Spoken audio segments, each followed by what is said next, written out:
Now to a scary incident high above New York City this morning. Parts of a large construction crane atop a high-rise building came crashing down onto the streets during the morning commute.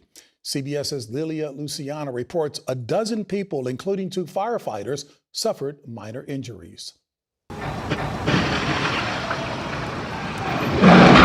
A massive construction crane carrying 16 tons of concrete came crashing down 45 stories onto one of Midtown Manhattan's busiest streets during the morning rush. I hear boom, boom, boom. So now I'm like, yo, get out of the building right now. Video shows flames bursting from the crane high above. Mayor Eric Adams said the situation could have been far worse. Not only the boom falling to the street, but all of that concrete could have struck civilians. Authorities are investigating what started the fire in the crane's engine compartment in the early morning hours. That crane operator saw that the fire started and tried to extinguish it.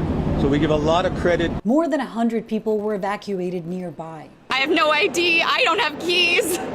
It's a mess, but we at least have them, and that's what's important. Over 200 firefighters arrived at the scene. Crews battled the flames for hours from the construction site and the roof of a nearby building. The fallen crane was owned by New York Crane and Equipment. The now deceased founder of the company, James Loma, was charged and acquitted in the deaths of 2 construction workers in a 2008 crane collapse. There's an engineer that writes up the plans. There's essentially a general contractor. There's the user. We will be looking at all of those folks.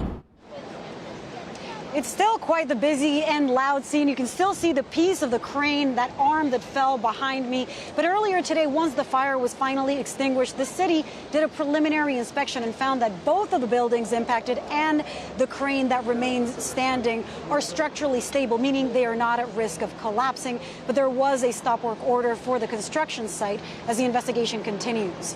JB. Thank you, Lilia.